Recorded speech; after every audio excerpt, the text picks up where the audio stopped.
We'll try the first question. Anybody have an answer for number one?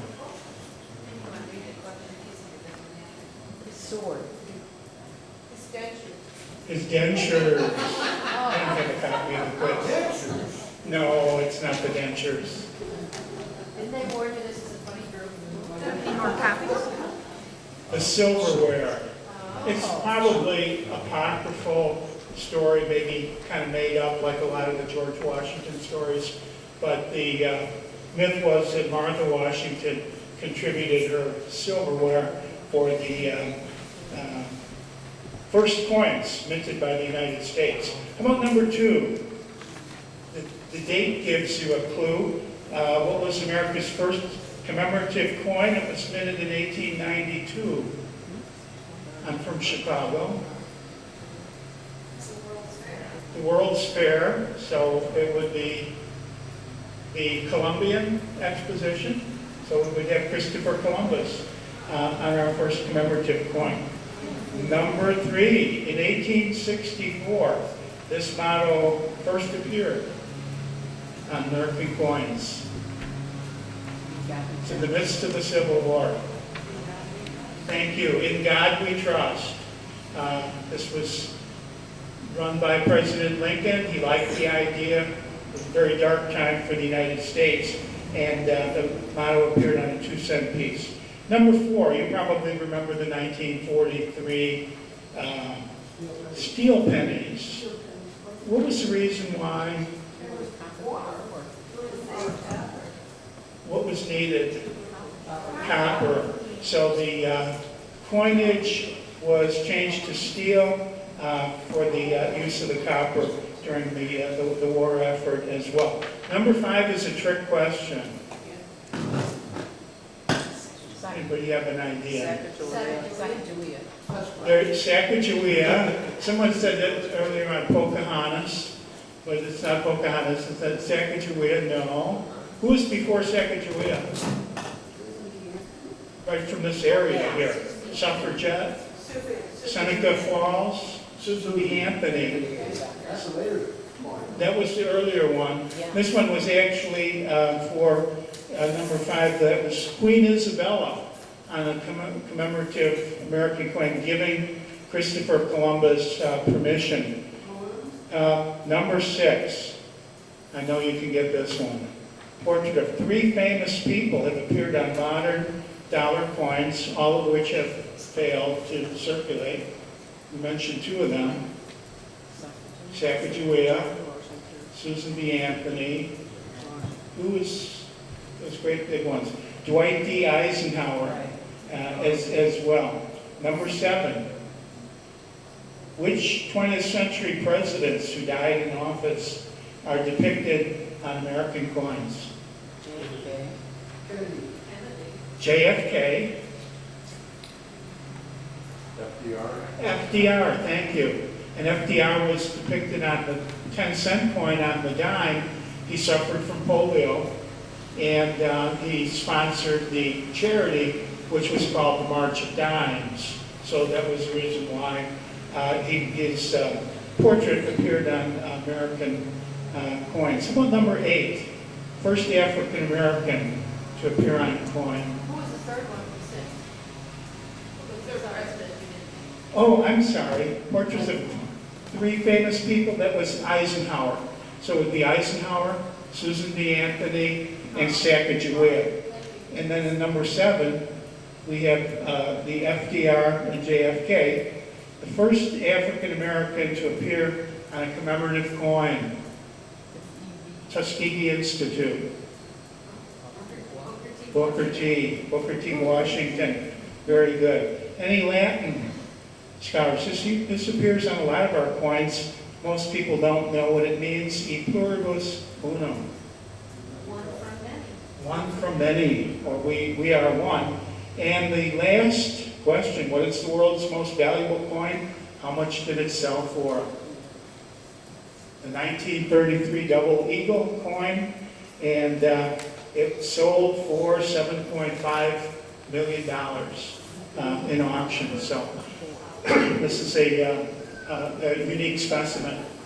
So like you to kind of close your eyes and imagine what it would be like back in America after Jamestown, after Plymouth, into the 60s, 70s, 1680s. What kinds of coins do you think circulated? Spanish coins. Remember 2 bits, 4 bits, 6 bits, $1? They would cut those Spanish doubloons into quarters, give change that way. Primarily some English coins would be used, and it was very confusing. There were shillings, there were farthings, there were, it's still confusing today, I think, as well. So these coins from the Massachusetts Bay Colony circulated. We had Spanish reals, and it was pretty much a big mess. If you were a merchant selling things, maybe you would barter, maybe you would accept some coins, but you really wouldn't know exactly what to do. So after the American Revolution in 1789, really we start to look at our first coinage, that a new nation really deserves a new coinage. Now, if you have any of these coins at home, raise your hand. Anybody? Yeah, those are some of the original gold coins, and they're really very valuable. The $20 gold piece with St. Gaudens, probably $1,000. Are you? No, with the gold content. We have a Liberty head nickel, some of these others. So as we've seen dramatic increases in the price of gold, these coins have really gone up a lot in value. Just go to the public library, ask for books about coins. You can look for a catalog. You don't really need to buy these things, and you'll be able to look up these coins and find out the value of these as well. This is the golden age of American coinage. Beautiful, beautiful designs that we're going to see here as well. Okay, let's go to the first slide. This is a rough draft, kind of a rough draft for the first American coin, 1776. Can you read the motto? Mind your business. Kind of funny, mind your own business. Probably written by Benjamin Franklin, and it captures some of that Yankee ingenuity and mind your own business. We have the symbolism of the rising sun and the date 1776. Now we look at the reverse of that same coin, the continental dollar. We are one, e pluribus unum. Now, during the Revolutionary War, the American soldiers were paid with paper money, a promise that after the war they would be redeemed for silver or for gold, which never really happened. In fact, there was a phrase that would be used, not worth a continental, meaning worth nothing. So the American soldiers at Valley Forge were paid with paper money. Sometimes they used these as shin plasters. So if they had a wound on their shin, they would take the dollar bill and use it for that as well. Any idea why this design failed? It's an essay, it's a rough draft. It looks kind of neat, doesn't it? We are one, all linked together, but the symbolism of the chain seemed to bother some people. The chain representing bondage and so forth. So this was a design that never really came to fruition. Okay. This is one of our first coins. This is a flying eagle cent from 1857. So we begin to look at the heads or tails, sort of a motif as well, with the head of the coin being not a real person, but a kind of a allegorical or representation of Lady Liberty, and the reverse being the eagle in flight. The eagle is a strong, majestic bird, guarding its own. All of that would be part of it too. Another common theme, of course, would be the laurel wreath, so that we have a nice framing of the 1 cent on the reverse of the Indian head penny, the laurel representing victory, like our poet laureate, and the crown of victory, and then of course the shield would be represented here too. This is the reverse of a large cent that was minted before that. This would probably be in the 1830s or 1840s then. So we're going to see again the repetition of the same kind of design in American coinage as well, the wreath cent. Majestic depiction of a Native American, and here the word liberty running across the headband, I guess, and then the feather depiction. These were very common. Do any of you remember when they were in circulation? When you could find some of these around if you have any of them around and they're in decent condition, they're probably worth $1 a piece. So, again, you want to check the date, check the mint mark, check the condition, and make sure that you've got it figured out before you start to cash them in. Okay. 1909. Any idea why the first, American, Abraham Lincoln, was depicted in 1909? It was his birth 100th anniversary. He was born in 1809. So in 1909, the martyred president, Abraham Lincoln, was going to be honored. And he had Christopher Columbus and Queen Isabella on some commemorative coins, but this was a very, very big deal. To put a human face on coins was a big deal. George Washington absolutely refused to have his portrait placed on any American coinage. He did not want to be a king. He didn't want his face to appear on coins. He thought that would be a grave violation and a sin. It would be like graven images. I remember looking through paper money, which I also collect, and from Iraq, when suddenly the face of Saddam Hussein began to appear all over their currency. This was a sin for him to do that within that tradition. To put his face on the currency was a sin of pride and an affront against God, kind of like worshiping a graven image. And we all know what happened to Saddam Hussein. So, we've got this idea of 1909. 1959, with the pennies, what happened then? We go from the wheat cent, which we all remember, to the 150th, to the Lincoln Memorial. So this is all around the anniversaries. And in 2009, I have some gifts for you on the way out, some of the new Lincoln pennies. So there are going to be 4 designs this year, going in chronological order from the young Abraham Lincoln, the log splitter, all the way through the martyred president. So we have the 1909 beginning of this coinage, which is still continuing today. The mint loses money, but people do not want to give up their penny coins. Okay. 1943, this is a pretty rough design of the steel penny. Some of these were great rarities where you would have a 1943 copper cent where the planchet fell into the bin and it was produced accidentally, and you'd have 1944 steel pennies where a steel slug would fall into a bin accidentally. They're worth many thousands of dollars. So it's a kind of a crazy business. Okay. Acme Steel Company is a steel company in our town, and I like the idea here that they kind of advertise their open house by showing the strength of their staple, that it would be able to puncture steel. Okay. Let's look at this design. What do you notice? Liberty is a young woman, a common design. This is going to be the heads or tails business. The common theme, again, of the headband indicating liberty. How many stars? 13. Because 13 original colors. exactly. So, when you ask young children about this, sometimes they really miss the symbolism of these coins and what they're designed to teach us.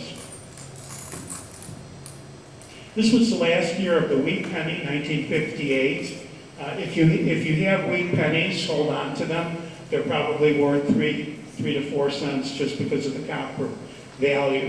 So as we see inflation increase, then we see the value of base metals like copper, silver, gold, platinum. Usually those tend to increase as well. Again, the design here, we see the E pluribus unum on the top and the wheat leaves framing the design of the 1 cent coin. Okay, next one. Here's the Lincoln Memorial. If you look real carefully, you can see Abraham Lincoln in the background. Again, E pluribus unum, we are one.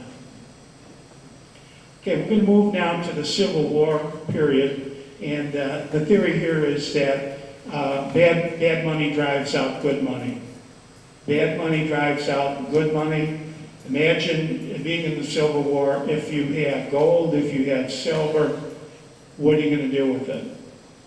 I would bury it in the ground, and that's exactly what happened. So in the Union, in the Federal area, a lot of these gold and silver coins were buried. People were terrified of the possibility of a Southern victory, and they didn't want their gold and silver to be found. So a lot of it ended up in the ground or in other hiding places then. So a new concept was originated, the 2 cent coin and the 3 cent coin, kind of odd denominations then that were designed to help commerce continue during the time of the Civil War. So this is a 2 cent piece, kind of an odd denomination. This is a 3 cent piece from the 1850s, a Roman numeral design, very traditional, again with the wreath encircling the Roman numerals. Then this would be made out of nickel, because again, silver would have value, and those were the coins that were disappearing. Okay, this is a terrible example. I do have a better one at home. The banner at the top would be "In God We Trust." That's where it would appear, but this is an 1866 2 cent piece, so looks like I drove over it with my car on the driveway. Now we begin to move forward to some other coins. These are actual silver coins. This is a half dime, and here we have liberty depicted in another form, liberty seated. This is referred to as a liberty seated coin with the arrows. Can you see the date? And you see the 1853, and then you'll see some arrows that were part of that too. Now, Liberty is holding a cap on a pole. And part of the symbolism there was that the cap represented freedom and liberty. It went all the way back to Roman times when the slaves were required to have their heads shaved. So you would know a person was a slave because they would be forbidden to wear a cap, and they would have a shaved head. So during some of the slave revolutions, the leaders of the slaves then would take a stick and put a hat on the end of the stick and lead the slaves into battle, saying, now you can wear the cap of liberty. So this goes, it appears in the French coinage, it goes all the way back to Rome. It's almost been completely forgotten, I think, about the liberty cap that we see in our design here, 1853.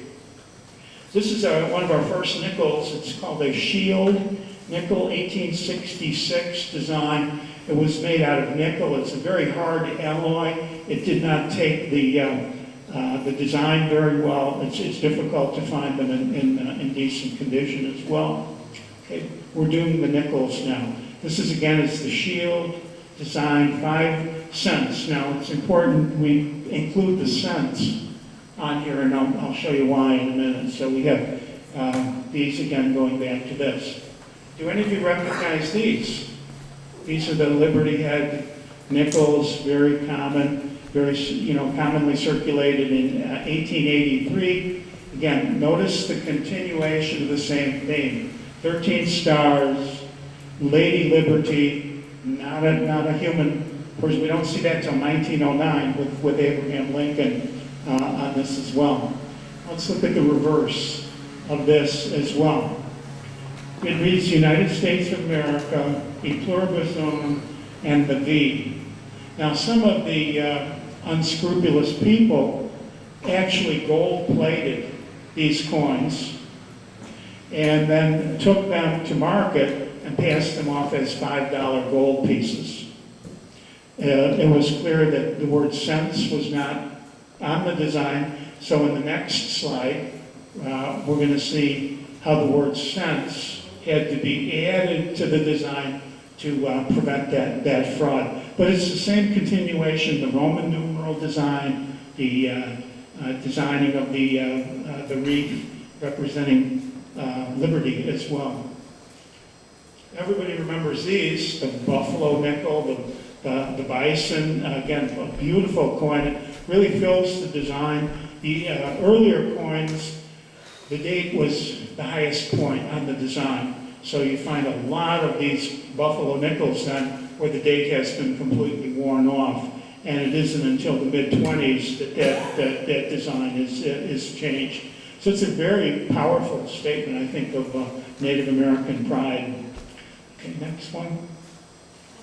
United States of America, e pluribus unum. Here the bison is standing on a flat ground. In the early ones, sometimes the bison would be standing on a mound. Okay, next. Now we're moving into the dimes. So we've looked at the pennies, we've looked at the nickels, look at the continuation of the same design. This is an 1891 Liberty seated 10-cent coin. Again, an allegorical or symbolic depiction of liberty. It's not a real person holding the liberty cap at the end of the pole, representing freedom. Then we move to, again, the next coin. Anybody remember these? They were nicknamed after the designer, Charles Barber. And so, again, an allegorical depiction, 1907 Barber 10-cent coin. This is the reverse. Nice, clean, and simple design, 1 dime. Okay. Went to the next one. That was kind of out of place as well. The Mercury dimes, if you have one of these, it's worth at least 70 or 80 cents, simply because of the steel, with the silver content as well. Winged, Liberty, Mercury, representing the god of speed, the messenger god. In God we trust. You know, we will still, see that. And it comes up in court cases, too. If you're ever at a meeting where people say the pledge, I've heard this where I pledge allegiance to the, and sometimes when they come to the part, one nation under God, and you'll hear people say, under God, real loud, that they want to make that statement, that they think that in God we trust, or under God should be kept, as part of our vocabulary. In God we trust. Beautiful design, 1936 on that. This is a symbol of unity with fasces. It's too bad the word fascist came out of this, but we see the wreath, kind of the design of the wheat, and then it would be bound together by these bands. And so we are one, meaning all of the states hold together no matter what. We are one. The design of the Mercury dime. And again, this is a little bit out of order with the one that had come before, that Liberty seated dime. Okay. Now we go to the FDR coin. FDR died in 1945. Love him or hate him, he was a major figure, in American history. And his death,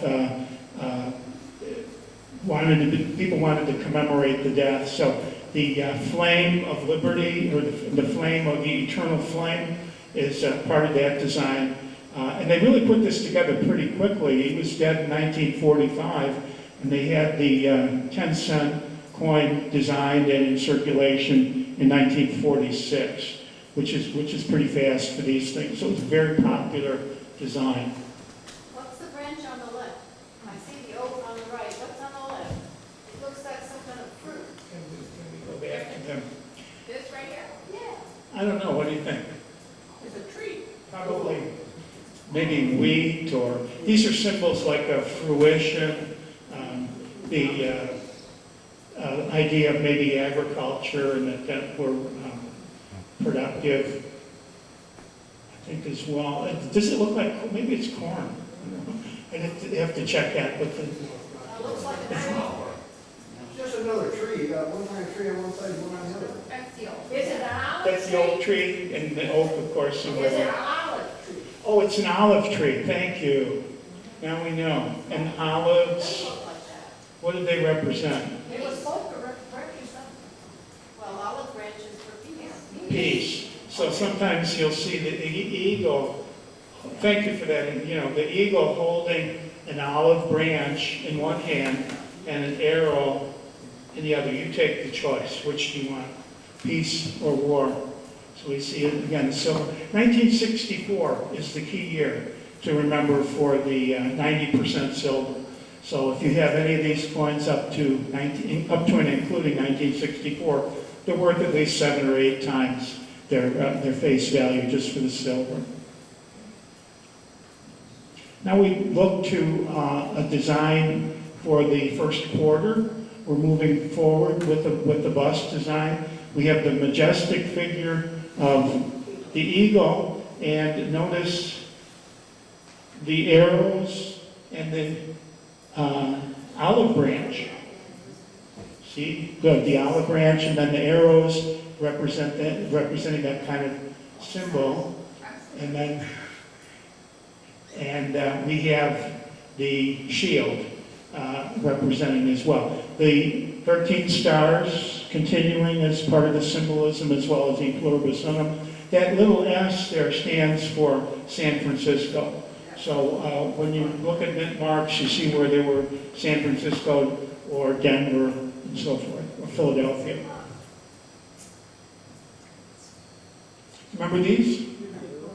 Liberty standing. And we have an allegorical, again, depiction of liberty, Lady Liberty. The date on this one is really very, very high and very bold. You can see it, 1928. In God We Trust, the design of the 13 stars.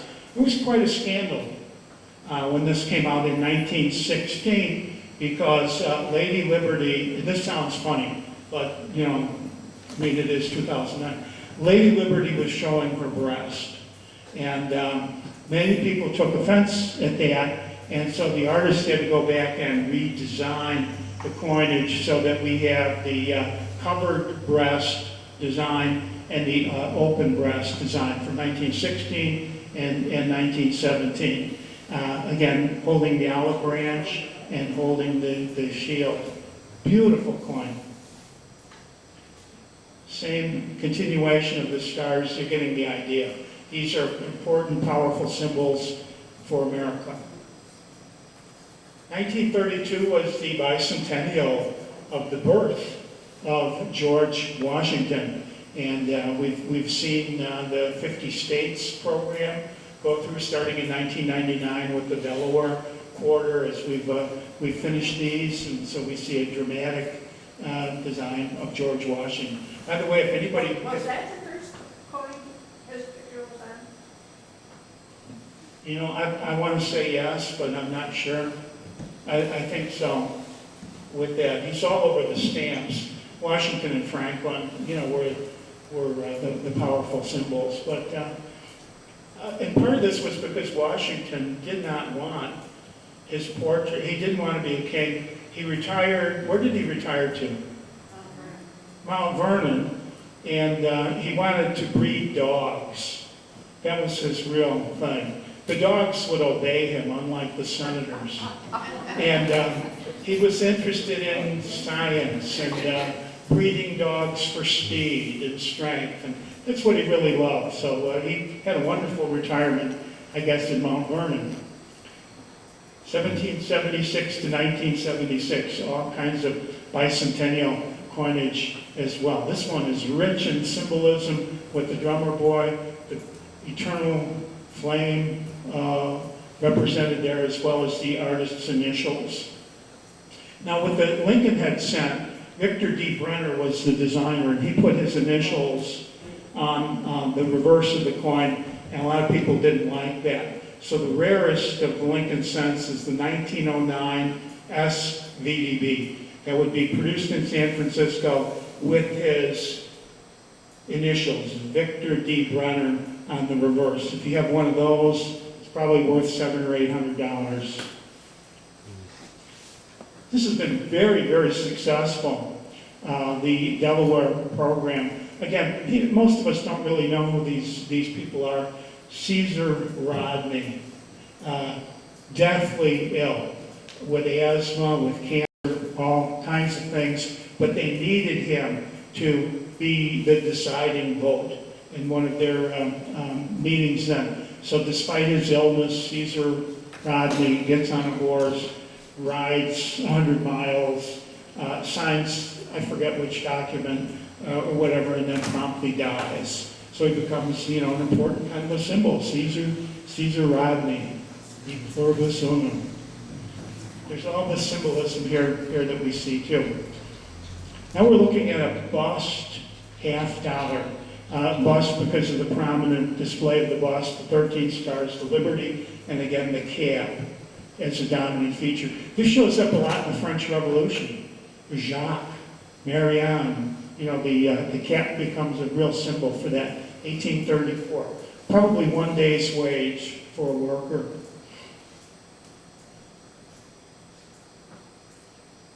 You see all of it there again.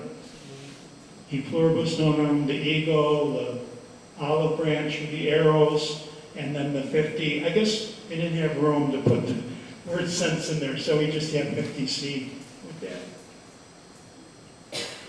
This is Christopher Columbus, who is, again, with my hometown, Chicago, the Columbian Exposition. These were sold for $1, and they were 50 cents legal tender pieces.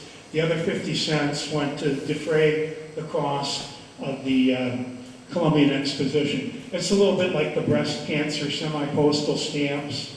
You'd pay 50 cents for a 37-cent stamp, or the 2001 stamp, United We Stand. These are fundraisers, but there were so many of them that were left over that they began to circulate as regular 50-cent pieces. So there's quite a few of those around. Isn't it beautiful? Some collectors like to collect by theme. Maybe ships would be a kind of a common theme, and they're real knowledgeable about this as well. Columbus has fallen into some criticism when we go back to his mistreatment of Native Americans and so forth. But when we go back to 1892, Columbus was the hero. He was the discoverer of America, and there were all of these stories that circulated about the bravery of Christopher Columbus. This is a $50 representing the barber coinage. Now, this coinage was very similar. The dime, the quarter, the $50 all had the same design. And so when Theodore Roosevelt became president, he felt that this was getting kind of boring. And so he made some dramatic changes that we're going to see in a little bit. 1898, barber $50. Again, almost a repeat of the same symbols, the same images that we've seen before. Remember these?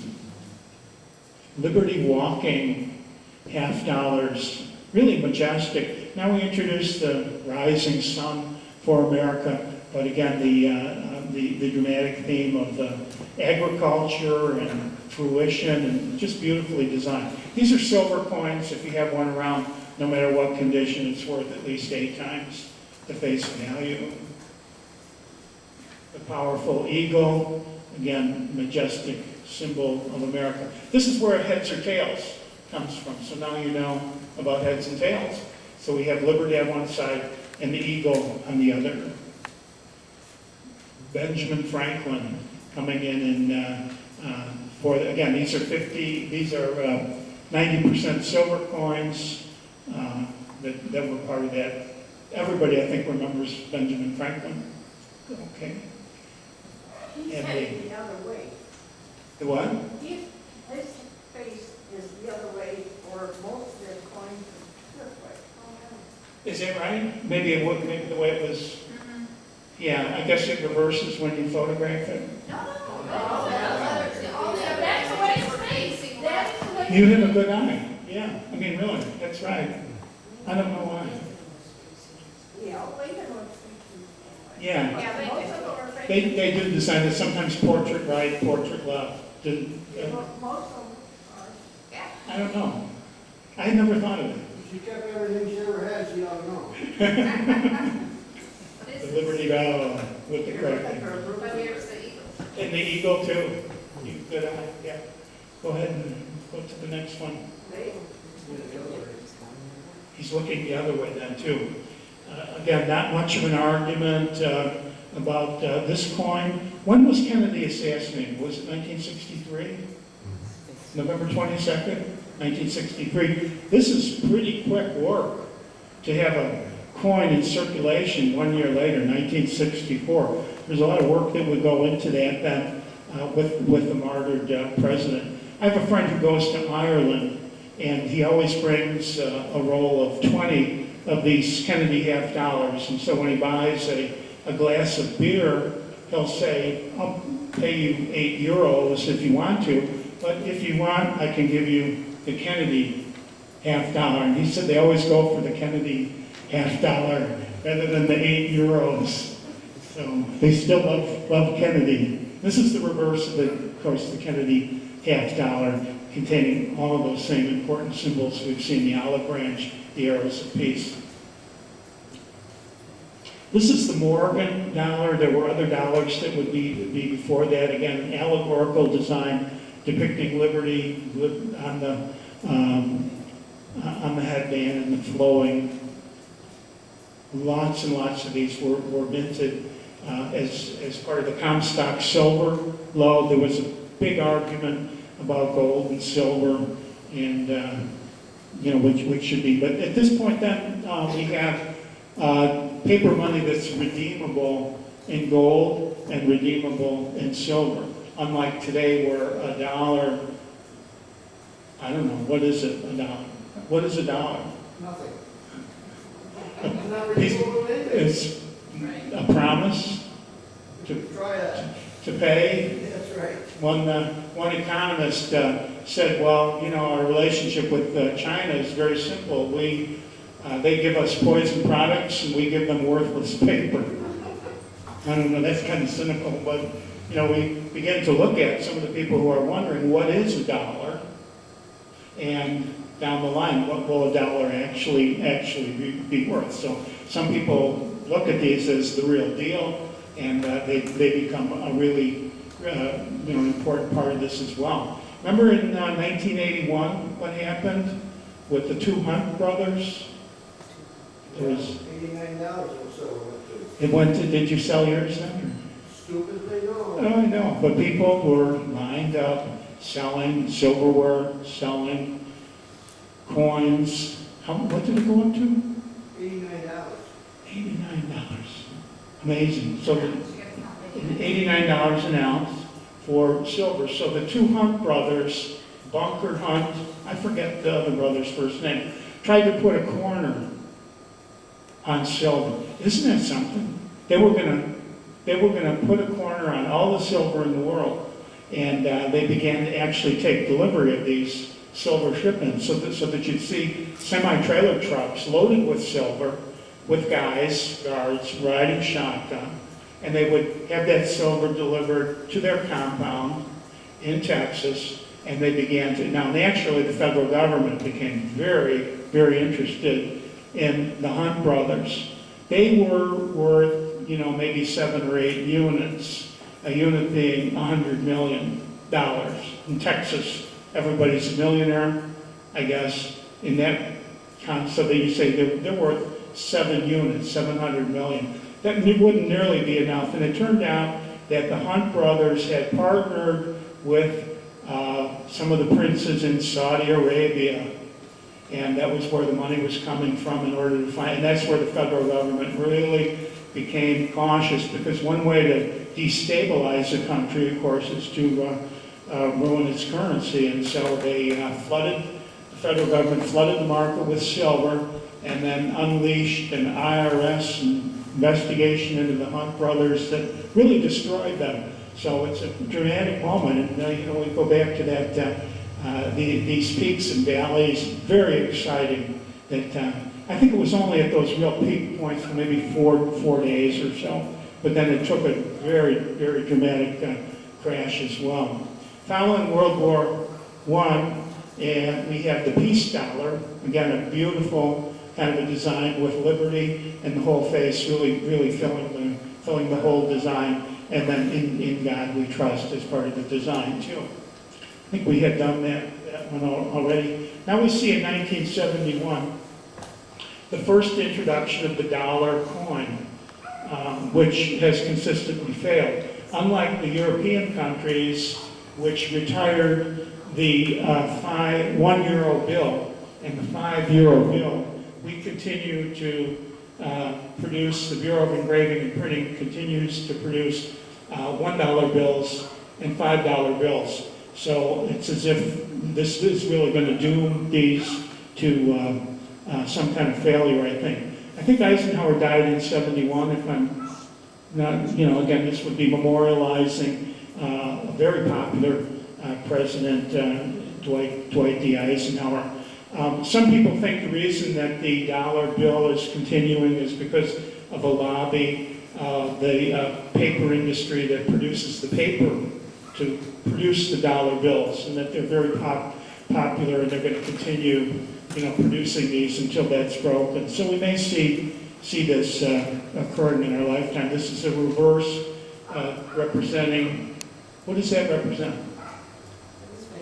The moon landing, 1969. Again, a moment of triumph represented by, now here we have the eagle on the moon, the American eagle coin, $1. The eagle has landed. The eagle has landed. That's the Earth in the background, I think. And here the eagle. Quite a long flight. Did they make $2 bills anymore? Yeah, they're still being produced. 1979, we introduced the portrait of the first female, the suffragette, really from this area, Susan B. Anthony. What do you think of that design? Very plain. Do you think it honors her? Actually, it's an improved design. The first design, and again, I'm not making this up, it's in the congressional record. One of the senators on the committee said, quote, "To me, she looks like a fat lesbian," unquote.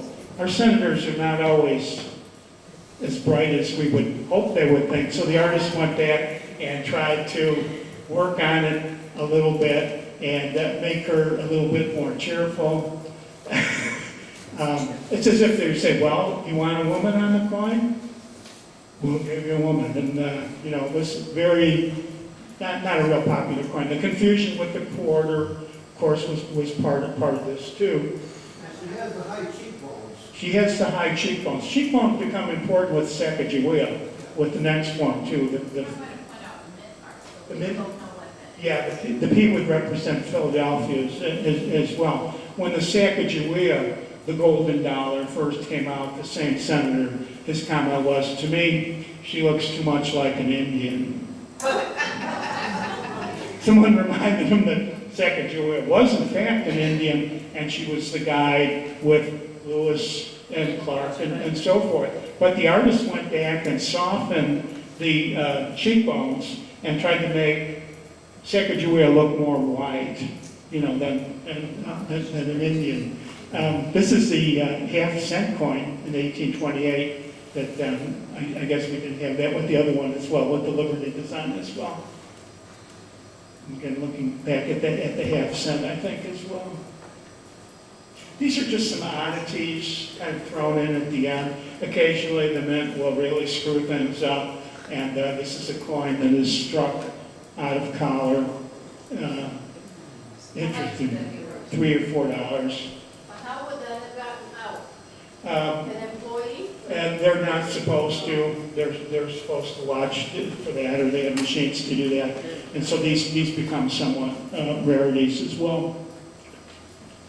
This is a better design for the In God We Trust, the two sun piece as well. We can see that with the symbolism too. In God we trust as well.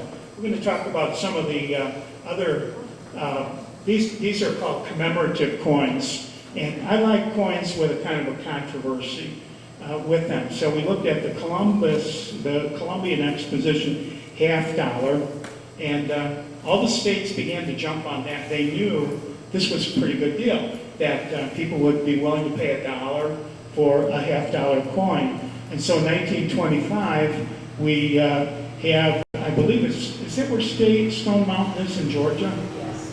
Yes. Stone Mountain in Georgia. Now this is pretty controversial. Why? Yeah. Grant and Lee, a nice double portrait of the two generals on horseback. Some people, 1925, Lee was still a traitor, and here we're beginning to honor the Confederacy, and this becomes kind of controversial as well. The money would be used to fund the Stone Mountain Memorial to the Confederate dead in Georgia, so this would be kind of controversial as well. And the memorial to the valor of the soldiers of the South. So we have a memorial there too. You have to be careful with language. I know when I was in Georgia the last time, you remember we were there, Sue, you talk about the Civil War, and then you talk about the war between the states, or then they talk, you know how they described it to me there? The war of northern aggression. Then I knew it was time to shut up. If they're talking about the war of northern aggression, I don't believe it. These are people who are decorating the graves of the Confederate dead, and a lot of pride in the Confederate dead. And they have their own separate Memorial Day representing the end of the Civil War in Georgia. We were there, and they didn't have a mail delivery because it was Georgia, of course, with Sherman's march to the sea, devastated Georgia. So we have Memorial Day for representing the Confederate dead as well. It's a nice design then too. Now this is a different kind of a design. We have American possessions. So this is not a commemorative coin. This is anybody take a guess? Hawaii. And so we look back at Hawaii was a kingdom, and it was ruled by King Kamehameha. If you can spell his name, go to the head of the class. So King Kamehameha was part of that. And these were minted in the United States. It's a $50 coin. These are really pretty scarce then. So what was the relationship between the United States and Hawaii? Well, it was a possession. Then, of course, Hawaii today is the state of Hawaii, but the Dole Fruit Company became very involved in a lot of these sorts of things. So we have the Hawaiian crown. Let's look at King Kamehameha in this particular coinage. This may be his son, I think, 1883, a Hawaiian $50. So you look at politics and coinage. There's a lot going on when we're the ones producing the coinage for Hawaii. The same thing with the Philippines. This is a 1 peso. It's a silver coin. A Philippine from the early sections. Well, probably over 1 million of these ended up in Manila Bay when the Japanese invaded Philippines. Who was the general that said, "I shall return"? MacArthur, yeah, MacArthur. I shall return, MacArthur. Well, the Japanese came in. They had the banks were filled with these silver pesos. They didn't want the Japanese to get that silver, so they took it out in the ocean and they dumped it. And I think it's still there as well. So we get again an American possession with the Philippines as well. And that's the reverse of that 1 peso coin. Sure looks a lot like America to me, the United States of America 1910, with the American eagle representing a part of that as well. Some of these are, now we're going to talk about the great rarities with American coins. We're going to go through a few of these as well if you want to go. We can, Yeah, I'll do this real briefly. I think the 1933 dollar or $20 gold piece, that was again the most valuable one in the world. There were about what happened in 1933 was in the depths of the Depression. FDR created a stimulus package. It was called an NRA, the National Recovery Act, and in order to get the country out of the Depression, they made it illegal to own gold, to uncouple gold from the dollar. And there were about 500,000 of these coins. They were all ordered to be destroyed. Maybe about 20 were stolen by Mint employees. Eventually, the Secret Service found all of them. The only one that was actually sold was in the possession of King Farouk, and the Secret Service let King Farouk keep his. He had his hand on the oil spigot. So, world's most valuable coin. This is a kind of exhibit. Some of these coins were midnight special jobs. You can turn that off as well.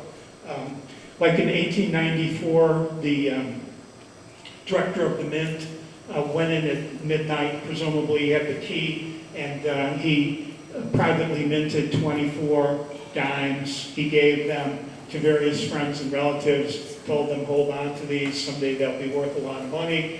He gave 3 of them to his niece. She promptly went out and bought an ice cream cone with one of the dimes. They're worth $1 million today, and that's called the ice cream cone specimen. So some of these coins, like the 1913 Liberty Head nickel, some of them were midnight special jobs. Others were errors of some kind as well. So you see a lot of the chicanery and so forth that would be part of this as well. Just in terms of keeping your coins safe, never clean your coins, and keep them in your safety deposit box or really somewhere safe. I wouldn't go to a hotel room or somewhere to cash in on these coins. I wouldn't really know exactly who to trust with some of these. You remember 1964 is your key date for the 90% of the silver. So it's going to be interesting what's going to come. There's a proposal now for Martin Luther King on the 5-cent coin, the nickel coin. That will be interesting to hear how that's argued in Congress. And so coins represent a lot of our American values. Who should be on the coins? Who should not be on the coins? How about a Michael Jackson coin? I don't know, just joking. Yes. Who decides, like, to initiate something for Martin Luther? I mean, somebody in the Mint? Who decides? There's a committee of citizens who are connected with the Mint. Some of them are coin collectors, and so they argue about this, and they really kind of hash it through. So who would It just? has to be passed by Congress to have a new coin? I think so. Yeah, that would have to get congressional approval. It's really a very big deal, when you think about who would be on a coin, who would not be on a coin. What is the meaning and the origin of the word dime? D-I-M-E. It's from the French, I think, D-E-U-X. Dix, like Dixieland. I'm not sure why exactly. I think that's 10 in French, and they would relate to New Orleans somehow, Dixieland. And you see that on some of the old paper money, I noticed in God We Trust, the trust was spelled with a V instead of S.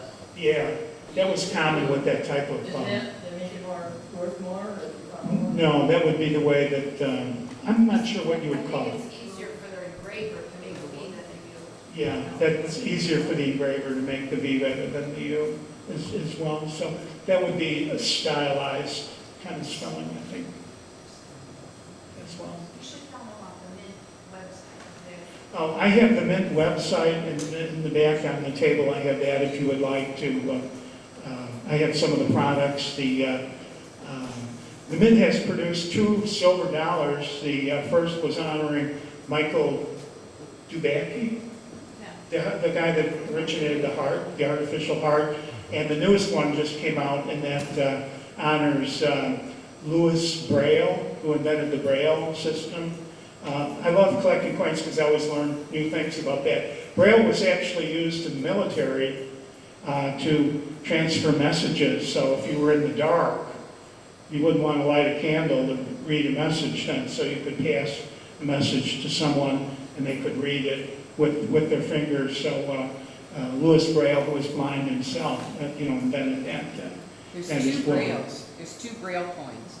One is double struck so that when it's raised, and the other one's just for regular, like they would normally strike a coin. Thank you. Yeah, one is double struck with, that you can actually read it with. Which one is rare? I don't know, I have both of them. I don't often buy commemorative coins, but I thought that was important that, you could actually, someone who had to read Braille could take this coin and feel it. So- Thank you. I didn't know that. So if you want, after the meeting, you can look around in the back there. If you want me to look at anything you might have, I can give you an opinion. It's not an expert opinion, but I'll show you what the market is at this time. And I can give you the Mint website. And wish you all good luck. The presidential dollars are coming out now. You've seen some of those. It's my understanding that you also are quite knowledgeable in stamps and willing to answer questions about those. Sure. Okay, good. Okay. Are there any other questions I can help you with? Well, thank you. I enjoyed that. Thank you very much, Mike. I told you that he knows a lot of stuff, and he really, really does.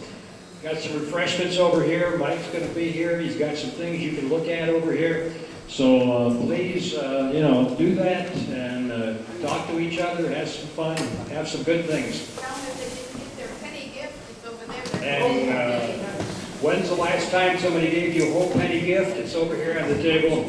You can pick up yours. Thank you.